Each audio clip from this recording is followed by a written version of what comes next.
Very good morning to you and happy Boxing Day. I know it's winding a few of you up, but there's plenty of other people who are with me on this and are saying there's nothing wrong with happy Boxing Day. Pip's not going to let this go, I'm afraid. No, I'm not. I've got a bee in my bonnet about this.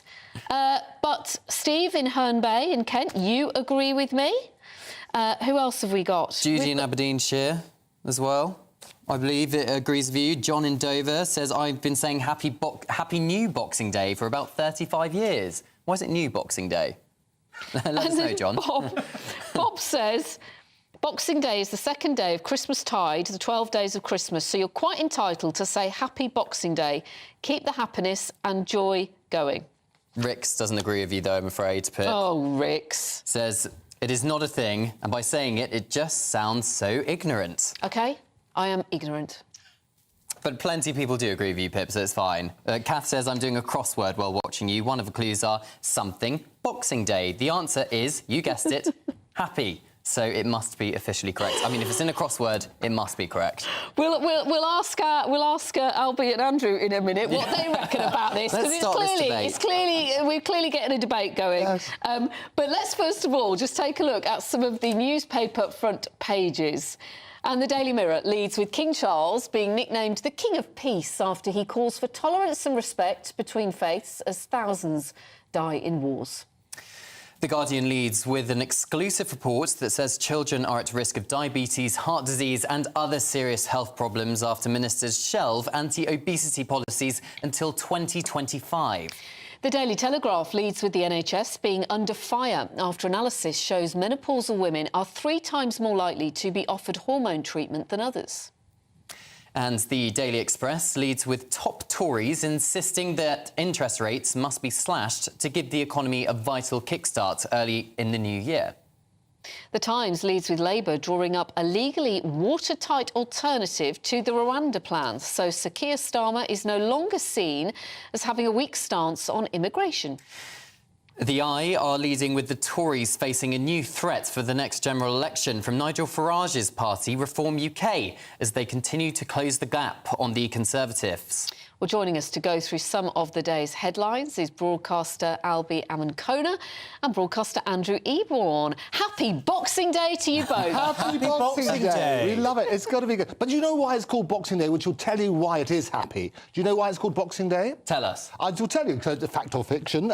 It used to be that they used to give boxes to the poor to help them out, which obviously made them happy. It's spreading the good cheer after Christmas time. So you are absolutely right. Happy Boxing Day is the right way to do it. It's boxes to the poor, and that's what happened. But from boxes to foxes is what we should look at. Because boxes to foxes. See what I did there? Very good segue. And what I love, I mean, your debate, what I love about your show is you are brilliant at shedding more light and less heat on the topics. I thought it was a great debate, but I think we should look at what the law actually says at the moment, because they're saying that Keir, basically, there's this hunt feud. They're warning about this sort of, if you upset the people who are supporting this sort of hunting. But fox hunting is illegal in England, Scotland and Wales. It's still legal in Northern Ireland. And what they're saying is basically under the Hunting Act 2004, but there's this thing called the trail hunting is what they're doing. And basically they've got a particular scent.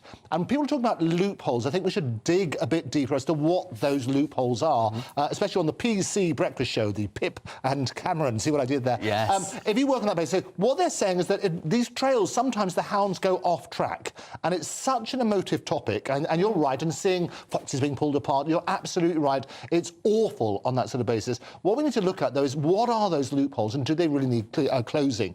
Because the reality is that it is already banned. That's what we need to say to people. When they're doing this trail things, which is an essential part for some people of the traditions of England and Wales and various other places as well. It's an essential part of the countryside.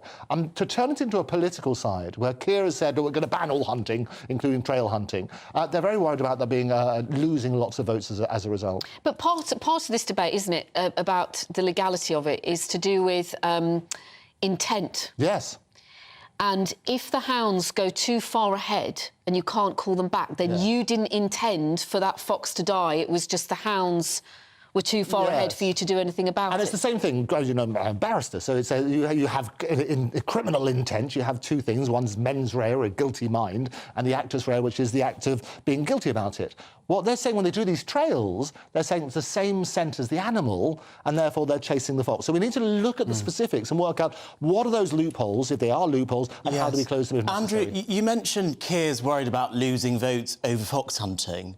How many votes do you think are in fox hunting? I've got to be honest, I don't particularly care about fox hunting.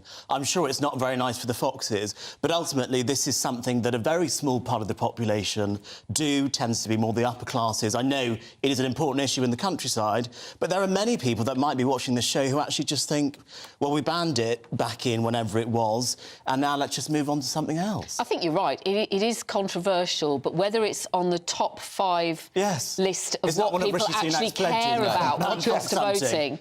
No. Although it might be easier, of course. I mean, will this be something that Tories could use to try and get votes from these grassroots people in the countryside? I just get the sense that we've moved on from fox hunting debates. It almost feels like a little bit of an odd debate to be talking about in 2023. It's not something that I've grown up thinking about in my life. I know this was a big issue at the time that Tony Blair was elected. It almost feels like a bit of deja vu. Are we back in 1997? We're having another conversation about fox hunting the year before Labour were elected, potentially.